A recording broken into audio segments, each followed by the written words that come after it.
in a city like Bengaluru, which is crowded, full of traffic, full of noise, a park is a precious place indeed. But with traffic having been stopped, it was even nicer in Cubbon Park. But now the government seems to have decided to allow traffic once again. And a group, Heritage Beku, is very, very upset about this. They want traffic out of the park.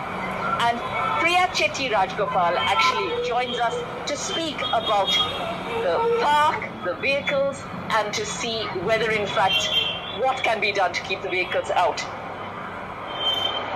Now, Priya, what is the background of this? Why do you not want vehicles in Cubbon Park? Thank you, Maya. The matter goes a little further back than that, if I may. So the letter to the Chief Secretary is the only immediate issue that has come tonight. To take you back a little, about 2 years ago is when we put up a petition, an online petition, requesting for 365-day traffic-free Cubbon Park. So that gathered a fair amount of signatures, and I think at that time there was obviously some resistance, but we did push ahead for it. Then came COVID, where we also had the smart city project that had been mooted in Cubbon Park, a lot of conversations around Cubbon Park that existed. So with that, we revived this issue, and we said that with the huge amount of the benefit that the park was gaining, the lotus pond was blooming for the first time. The bamboos had started to come back, the trees, the flowers, and the biodiversity was absolutely amazing. So it was a good time. We spoke to experts, which came from IIC, from transportation, from ecology, biodiversity. We had spoken to many experts, including traffic and police people, on what the implications would be. We put that all to a representation, sent it to the mayor, and of course all the other dignitaries. We had the good fortune to speak to both, people like Mr. Mohan, Mr. Rishad, who's the MLA for Shivajinagar. We spoke, and Mr. Gautam, who was the mayor, was extremely helpful.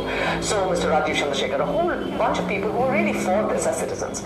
So it went ahead, and we were, with these expert opinions, with the formal letter from Heritage Beku, it went to the BBMP Council, where it was unanimously passed by the entire councillor on the 30th of June.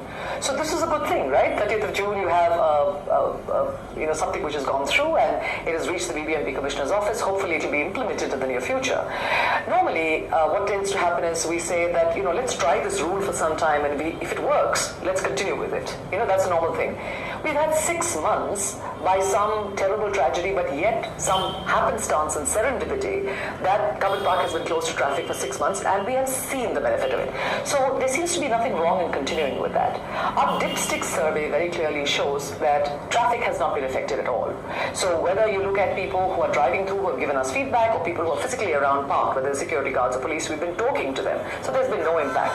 So we are not, I just want to set the context that we are not doing the chest beating, hyperventilating, you can't touch my Cubbon Park. We've gone through a very rigorous process of civil society, expert opinion, talking to stakeholders like police, political class, bureaucrats, and doing a dipstick survey before we went ahead. Now, you do say, of course, that traffic will not be affected. You've done your survey, but traffic in the city is quite disastrous, and many people would just think, let's have the traffic. If it shortens the journey, let cars go through Cubbon Park. Why would it be so bad for the park if there is traffic? Yes. That is a very good point, because this is when we have to figure out that how are we offsetting the huge detriment from an ecological, from air quality. This is not just for people around Cubbon Park, this is for the whole city. How are we taking away the lung space that we are going to ventilators for in hospitals for the minor advantage of perhaps a 1 or 2 faster time in through Cubbon Park?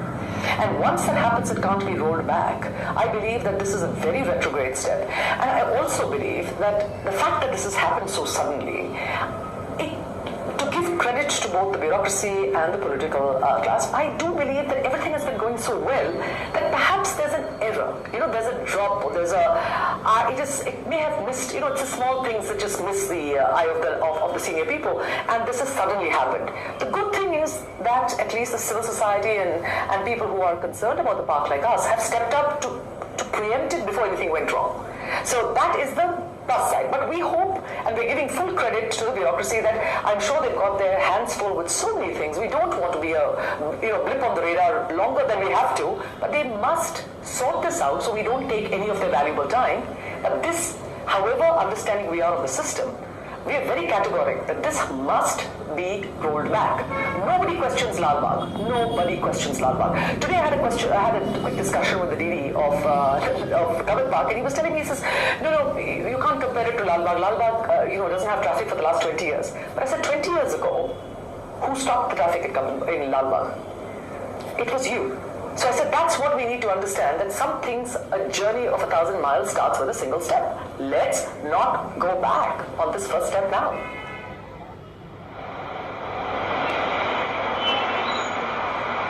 And I know you're optimistic that it may be just a bureaucratic mistake and the traffic will be stopped. But what will your group, Heritage Beku, do in case traffic is permitted?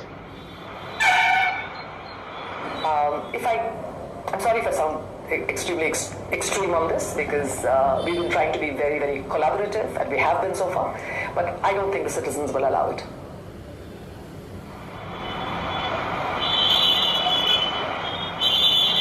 Priya Chetty-Rajagopal, thank you very much for joining us there. This group fighting to keep traffic out of Coubbon Park. Well, that's it from Bengaluru. Now we go across to Hyderabad and to my colleague Oma Sudhir.